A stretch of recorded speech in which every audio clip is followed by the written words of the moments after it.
Hello dear students, आज मैं आपके लिए नाइन्थ क्लास का जो थर्ड पोएम है उसका सेंटेंस लेके आया हूँ। तो पोएम का जो नाम दिया हुआ है, वो पोएम जो दी गई है बेटा, वो कौन सी है? आपकी पोएम दी गई है रेन ऑफ द रूप। ठीक है, ये पोएम है और आपको इससे क्या करना, सेंटेंस करना।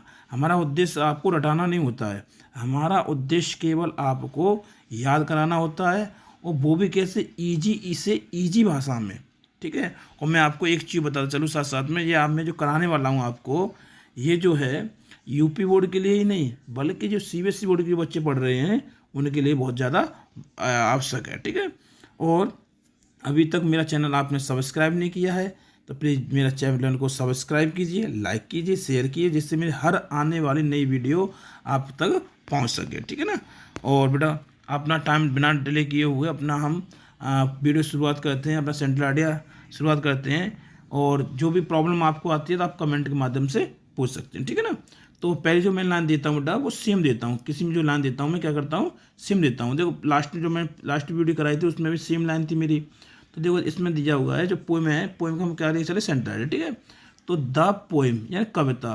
और तो पहले बताया था कि आपको कुछ नहीं करना होता है, केवल पोएम का नाम और उसके जो कवि हैं उनका नाम, दो जगह पे आपको चेंज करना, पहली लाइन सेम लिखनी है। हर कोई भी सेंट्रल आइडिया क्यों ना हो, हर लाइन को हम ऐसे ही लिख सकते हैं। ठीक है, तो क्या करना, द पोएम, पोएम जो भी पोएम है उसको यहाँ पर आप जो भी पोएम लिख का सेंटर बनाना चाहो आप यहाँ से लिख सकते हैं। ठीक है, चेंज नहीं कर देना, बाद बाकी साथ सिलेबस वैसा का वैसा रहता है। ठीक है, उसमें दिया the poem rain of the on the रूप।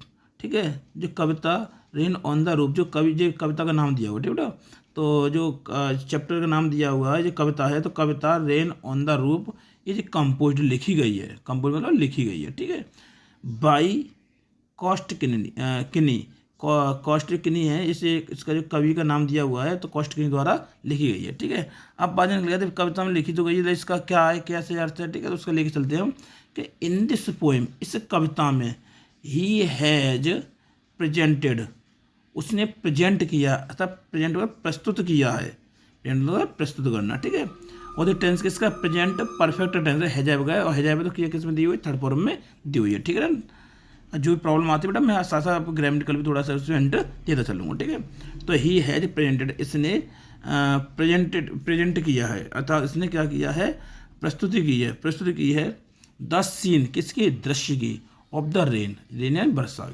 वर्षा के दृश्य को उसने प्रेजेंट किया है अर्थात प्रस्तुत किया है डिफरेंटली यानी भिन्न भिन्न प्रकार से। ठीक है ना, किस प्रकार से, भिन्न भिन्न प्रकार से उसने क्या किया है, बरसात के सीन को यानी दृश्य को उसने प्रेजेंट किया है, प्रस्तुत किया है। ठीक है, आगे लेके चलते बेटा हम कि ही हैज प्रेजेंटेड, फिर वो सेम लाइन आ रही है, तो ही हैज प्रेजेंटेड, उसमें सेम लाइन थी तो इसमें भी सेम लाइन है, तो ही हैज प्रेजेंटेड, उसने प्रस्तुत किया है द रेन, बरसात को, उसे बरसात को प्रेजेंट किया है विद सैड थॉट्स, या कहने का तात्पर्य यह है कि उसे दिमाग में दुखी जो विचार आए हैं उस दुखी विचारों से उसे बरसात को प्रेजेंट किया है। सैड में दुखी, थॉट्स माने विचार, उसे दुखी विचारों के साथ उसने क्या किया, फिर उस बरसात को प्रेजेंट किया है, प्रस्तुत किया है। ठीक है ना, जहाँ कोई प्रॉब्लम आती है बेटा आप पूछ सकते हैं। वैन, जब, इट का प्रयोग जब करते हैं जब हमारे पास में वो कर्ता नहीं होता, सब्जेक्ट नहीं होता, प्रकृति के बारे में बात की जाती है, मौसम के बारे में बात की जाती है, ऐसी सिचुएशन में हम क्या करते हैं, इट का प्रयोग करते हैं जब हमारे पास सब्जेक्ट होता है तब। ठीक है, तो वैन, जब, वैन का प्रयोग जब देखो जब भी निकल रहा है, ठीक है, और कब भी निकलता है।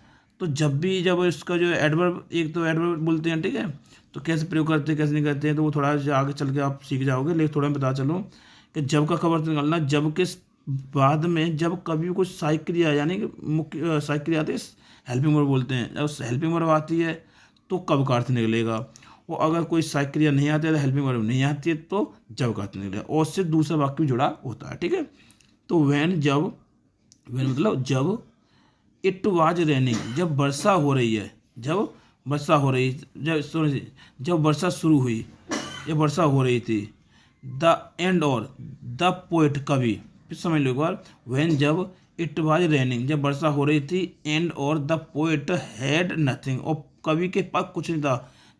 हैड मतलब ये मैं सोच रहा पास्ट टेंस है, पास्ट टेंस नहीं बेटा, ये जो काम कर रहा है वो मेन वर्ब काम कर रहा है, तो इसमें हैजाब का प्रयोग करते हैं पास या रखने के अर्थ में आती है। ठीक है बेटा, तो ये क्या बोलेंगे, द पोएट मान के वैन, जब इट वाज रेनिंग, जब वर्षा हो रही थी, एंड और the poet had nothing, poet के या कवि के पास कुछ नहीं था, टू डू करने के लिए, अर्थात कवि का करने के लिए कुछ भी नहीं था, कवि का करने के लिए कुछ नहीं था। ठीक है, तब जो कॉमा लग जाता है यहाँ जो कॉमा लग जाता है उसका मतलब क्या लगा, तब। तब ही हियर्ड, उसने सुनी या उसने सुना, ये सुनी या सुना वो तो बाद की बात में गलती बेटा, तो उसने सुना। ठीक है, तो उसने सुना,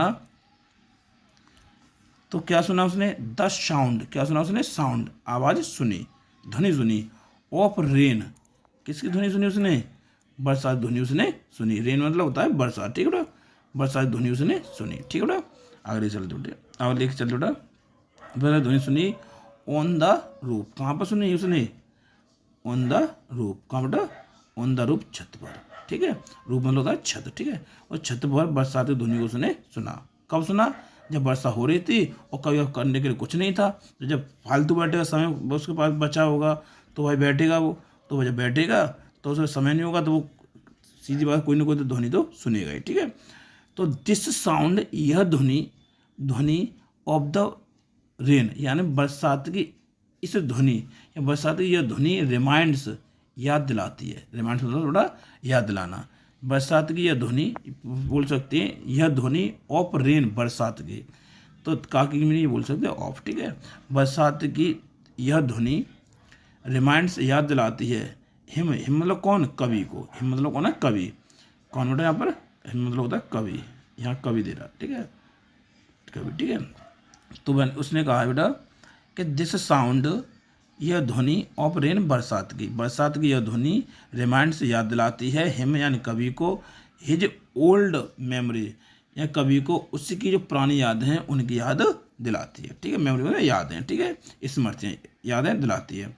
द मेमोरीज, मेमोरी बोलते हैं यादें। ठीक है, अभी जो बताया था हमने, तो the memory of his mother, उसकी माँ की यादें, कम्स आती हैं, उसकी माँ की यादें आती हैं, उसकी माँ की याद आती हैं, इन हिज माइंड, किस में आती है, उसकी माँ की याद उसकी माइंड में आती हैं। ठीक है, उसकी माँ की यादें उसके माइंड में आती हैं। फिर आगे चल लेके चल बेटा, बोल सकते बेटा कि 10 इस प्रकार, 10 मतलब इस प्रकार, द क्लाउड्स, बादल, डार्कनेस, अंधेरा या अंधकार बोल सकते, अंधेरा बोल सकते हैं, अंधेरा, म्यूजिक, आवाज़ या ध्वनि बोल सकते हैं बेटा, संगीत बोल सकते हैं, ऑफ रेन, बरसात की ध्वनि अर्थात बरसात की म्यूजिक, लीव्स छोड़ देता है, द म्यूजिक छोड़ देता है, द पोएट, कवि, इन ए ड्रीम, कहने का तात्पर्य है कि एक ऐसा सिचुएशन आता है कि ये सारी जो चीज़ बता रहे हैं, यहाँ बता रहे हैं बेटा आपको, क्लाउड है, ठीक है, क्लाउड है, डार्कनेस है, म्यूजिक ऑफ द रेन, बरसात की जो ध्वनियाँ हैं, ये कवि को एक सपने में ला करके छोड़ देती हैं। ठीक, कहाँ छोड़ देती हैं, सपने में ला करके छोड़ देती हैं। और फिर उसके बाद में क्या होता है इसमें कि इन विच, जिसमें ही रिमेम्बर्स, ही यानी वह, रिमेम्बर्स याद करता है, रिमेम्बर्स होता है याद, और रिमाइंड्स माने याद दिलाना होता है, इसमें याद, वहाँ वो चीज़ याद दिला रही हैं और इसमें क्या रहे वो स्वयं याद कर रहा है। तो इन विच, जिसमें ही रिमेम्बर्स वो याद करता है, हिज अपनी मदर्स लव, वो इसमें क्या, जिसमें वो क्या करता है, अपनी माँ की यादों को, अपनी माँ के प्रेम को याद करता है। ठीक है, मेमोरी माने रिमेम्बर्स में याद करता है, हिज माने अपनी, और जो एपिस्ट्रोफी जो लगी हुई है बेटा यहाँ लगी हुई है वो क्या है, काकी की अंग्रेजी बोल सकते हैं। ठीक है, तो बोल सकते बेटा कि अपनी माँ की याद, अपनी माँ के प्रेम को याद करता है।